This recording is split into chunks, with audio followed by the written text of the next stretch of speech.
அஸ்ஸலாமு அலைக்கும் guys, welcome back to Akram insight. So இப்போ நாம ஒரு ஐடி ரெவல்யூஷன் ஃபேஸ்ல இருக்கோம்.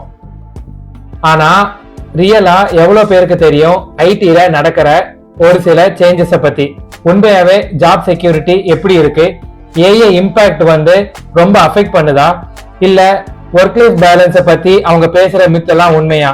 இதை பத்தி தான் ப்ராப்பரா ஒரு டீப் டைவ் இந்த வீடியோல நம்ம பண்ணலாம். So come on, let's go. Okay, IT இண்டஸ்ட்ரினா என்னன்னு பேசிக்கா சொல்லணும்னா software development, cloud computing, cyber security, artificial intelligence and machine learning, இப்படி நிறைய ஏரியாஸ் வருது. ஆனா இன்னைக்கு மெயின் ட்ரெண்ட் என்ன தெரியுமா? Companies are shifting massively towards automation, AI and cloud based solution. இது இந்தியால மட்டும் இல்ல, நிறைய குளோபல்ஸ்லயும் ஃபுல் ஸ்கேல்ல ரீஸ்ட்ரக்சரிங் நடந்துகிட்டு இருக்கு. எக்ஸாம்பிளுக்கு சொல்லணும்னா, இப்போ நிறைய IT companies like Wipro, Tata, Infosys அவங்க எல்லாம் ஹையரிங் பண்றதே ஸ்டாப் பண்ணிட்டாங்க. ஸோ நிறைய ஸ்டார்ட் அப்க்கும் நிறைய இன்வெஸ்ட்மெண்ட் கிடைக்கிறது இல்லை. எதுக்காக தெரியுமா? Recession fear first. செகண்ட் அந்த டாலர் ஃபிளக்சுவேஷன். இப்போ ரீசெண்டா அமெரிக்கால நடந்த அந்த டேரிஃப் இது. அதுக்கப்புறம் ப்ராஜெக்டோட பைப்லைன் ரொம்பவே ஸ்லோ டவுன் ஆயிடுச்சு. இந்த ஒரு மெயின் 3 ரீசன்ஸ் தான் சொல்றாங்க. ரீசெண்டா ஐடி ஃபீல்ட்ல இருக்கிற ஒரு மெயினான ட்ரெண்டிங் வேர்ட் என்ன தெரியுமா? Lay off. ஏன் இதை நான் சொல்றேன்னா, ரீசெண்டா பெரிய பெரிய கம்பெனிஸ் லைக் அமேசான், அதுக்கப்புறம் மீட்டா, கூகுள், இவங்க எல்லாரும் 1 lakh ஆஃப் எம்ப்ளாயிஸ கட் பண்ணிட்டாங்க. ஏன்?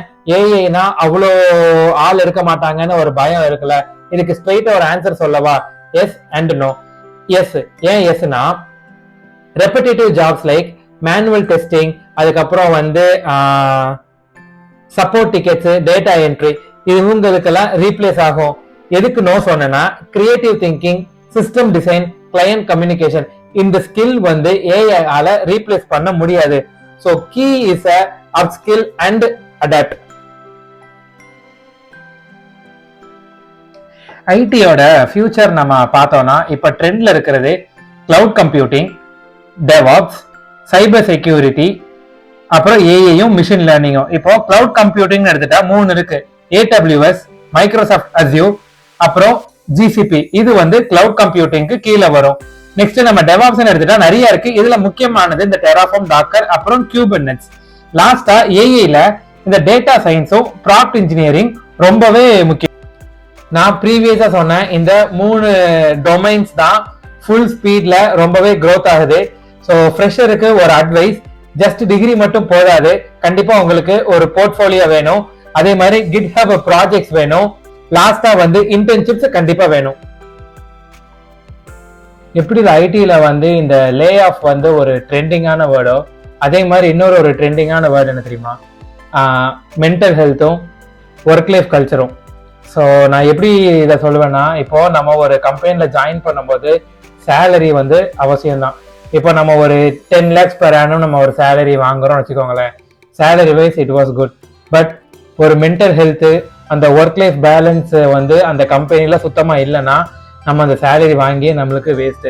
நான் ஏன் இதை சொல்றேன்னா, ரீசெண்டா உங்களுக்கு தெரியும்ல, நம்ம அந்த LNTயோட சிஇஓவும் சரி, இன்ஃபோசிஸோட சிஇஓவும் சரி, 90 hours ஒர்க் பண்ணணும், 70 hours ஒர்க் பண்ணணும்ன்ற மாதிரி சொன்னாங்க. ஸோ அப்படி ஒர்க் பண்ணா கண்டிப்பா ப்ரொடக்டிவிட்டி இருக்குமா? கண்டிப்பா இருக்காது. ஒரு மனுஷனுக்கு ஓரளவு ஒரு ரெஸ்ட், ஒரு டைம் கிடைச்சாதான் அவனுக்கு அந்த ஒரு ப்ரொடக்டிவிட்டி கிடைக்கும். ஃபார் எக்ஸாம்பிள், ஒரு பலூன்ல எவ்வளவு ஊத முடியுமோ அவ்வளவுதான் ஊதணும்.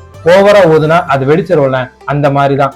இப்போ அதான் நான் முன்னாடி சொன்ன மாதிரி, அந்த ஒரு 90 hours ஒர்க் பண்ணி தான் அந்த மாதிரி ஒரு ப்ரொடக்டிவா இருக்கணும்ன்றதுன்னு அவசியம் இல்லை. நம்ம ஒரு 45 hours ஒர்க் பண்ணி நம்மளுக்கு ஒரு பிரேக் டைம் ஒன்று கிடைச்சதுன்னா கண்டிப்பா அந்த ஒரு இதுல நம்ம ஈஸியாவே ஒரு ப்ரொடக்டிவாவும் இருக்கலாம், நிறையாவும் நம்ம வேலை பார்க்கலாம். ஃபார் எக்ஸாம்பிள், இதுக்கு முன்னாடி ரிமோட் ஜாப் நம்ம ரிமோட்ல தான் ஒர்க் பண்ணிக்கிட்டு இருந்தோம் அந்த கோவிட் டைம்ல. அப்போ நல்லாவும் ஒர்க் பண்ணோம், நல்ல ஒரு ப்ரொடக்டிவிட்டியில ஒர்க் பண்ணோம். ஒரு சிலர் அதை மிஸ்யூஸ் பண்ணிருக்கலாம், ஆனா நிறைய பேருக்கு அது ஒரு நல்லாவும் இருந்துச்சு, நல்லாவும் ஒர்க் பண்ணாங்க, ஒரு ஸ்ட்ரெஸ்லெஸ்ஸாவே இருந்துச்சு. ஆனா எப்போ திரும்ப கம்பெனிக்கு கூப்பிட ஆரம்பிச்சிட்டாங்களோ அதுல இருந்தே ஒரு மாதிரி இந்த ஒர்க் லைஃப் பேலன்ஸ் அவங்களுக்கு கொஞ்சம் தடுமாறதான் செஞ்சுது. ஸோ ஃபைனலா நான் என்ன சொல்ல வரேன்னா, ஜாப் எடுக்கும்போது சேலரி மட்டும் பார்க்காதீங்க, அந்த கம்பெனியோட ஒர்க் லைஃப் கல்ச்சர் எப்படி இருக்குன்னு பார்த்துட்டு ஒரு கம்பெனில சேருங்க. ஓகேவா? ஸோ கைஸ், இது வரைக்கும் இந்த ஐடி ஃபீல்டில் நடக்கிற ஒரு சில சேலஞ்சஸை பற்றியும், அப்புறம் சர்வே பண்ணா இந்த ஃபீல்டில் நம்ம சர்வே பண்ணணும்னா கண்டிப்பாக நம்ம அப்டேட் பண்ணணும். அதே மாதிரி அதுக்கு அடாப்ட் ஆகணும். கான்ஸ்டண்டா நம்ம லேர்ன் பண்ணணும். ஸோ நம்ம கிட்ட ஒரு சூப்பர் பவர் இருக்கு, அதுதான் அப்ஸ்கில் அண்ட் ரீஸ்கில். அதை யூஸ் பண்ணுங்க, கண்டிப்பா எல்லாருக்கும் வெற்றியே நடக்கும். ஸோ இந்த வீடியோ உங்களுக்கு யூஸ்ஃபுல்லா இருந்துச்சுன்னா இந்த வீடியோவை லைக் பண்ணுங்க, ஷேர் பண்ணுங்க, உங்களோட தாட்ஸை கமெண்ட் பண்ணுங்க. ஸோ இந்த வீடியோ நல்லா போச்சுன்னா இதே மாதிரி பார்ட் 2 பார்ட் 3 நான் இதே செக்மெண்ட்ல நான் நிறைய வீடியோஸ் நான் போடுறேன். ஸோ இந்த மாதிரி ஒரு யூஸ்ஃபுல்லான வீடியோஸை பார்க்கணும்னா அக்ரம் இன்சைட்டை சப்ஸ்கிரைப் பண்ணுங்க. ஸோ அன்டில் தென், பாய்.